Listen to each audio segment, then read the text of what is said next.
പ്രിയ കൂട്ടുകാരെ, മെറാക്കിൻ്റെ പുതിയ വീഡിയോയിലേക്ക് ഏവർക്കും സ്വാഗതം. പ്രിയദർശനം എന്ന പാഠഭാഗമാണ് നാം ഈ ക്ലാസ്സിൽ നോക്കുന്നത്. കുമാരനാശാൻ രചിച്ച നളിനി എന്ന കൃതിയിൽ നിന്നെടുത്തതാണ് പാഠം. വർഷങ്ങൾക്കു ശേഷം നളിനിയും ദിവാകരനും തമ്മിൽ കണ്ടുമുട്ടുന്നതാണ് സന്ദർഭം.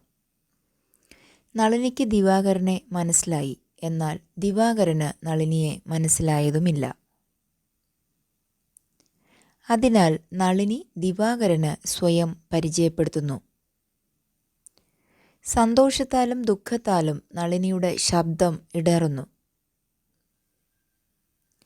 നളിനിയുടെ രൂപം, ശബ്ദം, വീട് എന്നിവ ദിവാകരന് ഓർമ്മ വരുന്നു. എന്നാൽ ദിവാകരൻ നളിനിയെ സ്വീകരിക്കാൻ തയ്യാറാകുന്നില്ല. അന്യജീവന് വേണ്ടി സ്വന്തം ജീവിതം ത്യജിക്കുന്നവരാണ് വിവേകികൾ എന്ന് അദ്ദേഹം പറയുന്നു. സ്വാർത്ഥത വെടിഞ്ഞ ജീവിതമാണ് മനുഷ്യർ നയിക്കേണ്ടത് എന്നാണ് ഈ പാഠം നൽകുന്ന സന്ദേശം.